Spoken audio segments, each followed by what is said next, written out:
আদর্শ সন্তানের প্রতি ইসলামের যে সকল নির্দেশনা। একজন ভালো সন্তান বলতে এমন একজনকে বোঝায় যার মধ্যে বাহ্যিক ও অভ্যন্তরীণ উভয় দিকেই কিছু উত্তম গুণাবলী পরিপূর্ণভাবে বিদ্যমান থাকবে।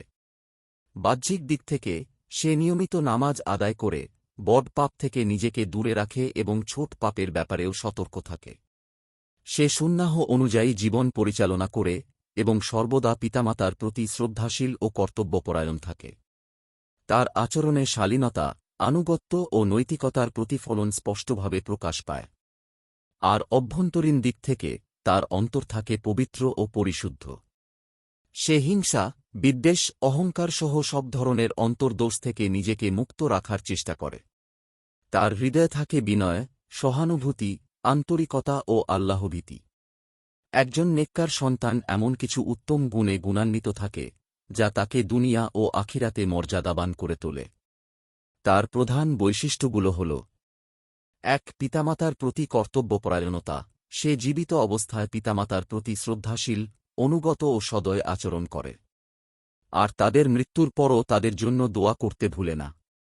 কারণ রাসূল সাল্লাল্লাহু আলাইহি ওয়াসাল্লাম বলেন, যখন কোনো মানুষ মারা যায় তখন তার আমল বন্ধ হয়ে যায়, তবে তিনটি জিনিস ব্যতীত: সদকায়ে জারিয়া, এমন জ্ঞান যা থেকে উপকার লাভ করা হয়, এবং নেককার সন্তান যে তার জন্য দোয়া করে। সহিহ মুসলিম, হাদিস নং 1631। ২. আল্লাহর প্রতি গভীর ভালোবাসা। একজন মুমিনের ভালোবাসার কেন্দ্রবিন্দু আল্লাহ ও তাঁর রাসূল। সে আল্লাহকে সর্বাধিক ভালোবাসে, এটাই প্রকৃত ঈমানের পরিচয়। আল্লাহ তাআলা বলেন, আর যারা ঈমান এনেছে তারা আল্লাহকে সর্বাধিক ভালোবাসে। সূরা বাকারা আয়াত ১৬৫। ৩. রাসূল সাল্লাল্লাহু আলাইহি ওয়াসাল্লামের প্রতি ভালোবাসা। রাসূল সাল্লাল্লাহু আলাইহি ওয়াসাল্লামকে নিজের প্রাণ, পরিবার ও সবকিছুর চেয়েও বেশি প্রিয় মনে করে। রাসূল সাল্লাল্লাহু আলাইহি ওয়াসাল্লাম বলেন, তোমাদের কেউ প্রকৃত ঈমানদার হতে পারবে না যতক্ষণ না আমি তার কাছে তার পিতা, সন্তান এবং সব মানুষের চেয়েও বেশি প্রিয় হই। সহিহ বুখারী, হাদিস নং ১৫।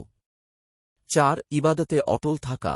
সে নিয়মিত নামাজ আদায় করে, রোজা রাখে, জাকাত প্রদান করে এবং সামর্থ্য অনুযায়ী হজ পালন করে। সে আন্তরিকতার সঙ্গে একমাত্র আল্লাহর ইবাদত করে এবং দ্বীনের প্রতি অবিচল থাকে। আল্লাহ বলেন, তাদের শুধু এ আদেশই দেওয়া হয়েছে যে তারা আল্লাহর ইবাদত করবে, তাঁর জন্য দ্বীনকে একনিষ্ঠভাবে পালন করবে, নামাজ কায়েম করবে এবং জাকাত দেবে, এটাই সঠিক দ্বীন।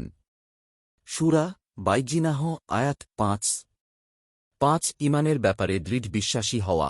সে আল্লাহ, ফেরেশতা, আসমানী কিতাবসমূহ, রাসূলগণ, কিয়ামত ও পুনরুত্থানের ওপর পূর্ণ বিশ্বাস পোষণ করবে। রাসূল সাল্লাল্লাহু আলাইহি ওয়াসাল্লাম বলেন, ঈমান হল তুমি আল্লাহ, তাঁর ফেরেশতাগণ, তাঁর কিতাবসমূহ, তাঁর রাসূলগণ, আখিরাত দিবস এবং তাকদীরের ভালমন্দের ওপর বিশ্বাস স্থাপন করবে। সহিহ বুখারী, হাদিস নং ৪৭৭৭। ৬. উত্তম চরিত্রের অধিকারী হওয়া। তার চরিত্রে থাকবে সত্যবাদিতা, নম্রতা, ধৈর্য, সহনশীলতা ও সহযোগিতার মানসিকতা। সে মিথ্যা বলা, প্রতিশ্রুতি ভঙ্গ করা এবং আমানতের খিয়ানত করা থেকে বিরত থাকে, কারণ এগুলো মুনাফিকদের লক্ষণ। রাসূল সাল্লাল্লাহু আলাইহি ওয়াসাল্লাম বলেন, মুনাফিকের লক্ষণ তিনটি: যখন কথা বলে মিথ্যা বলে, যখন অঙ্গীকার করে তা ভঙ্গ করে এবং যখন আমানত রাখা হয় তা খিয়ানত করে। সহিহ মুসলিম, হাদিস নং ৫৯। ৭. রাগ নিয়ন্ত্রণ করার ক্ষমতা থাকা। সে সহজে রাগান্বিত হয় না, আর রাগ হলেও নিজেকে সংযত রাখে। প্রকৃত শক্তিশালী সেই ব্যক্তি যে নিজের রাগকে নিয়ন্ত্রণ করতে পারে।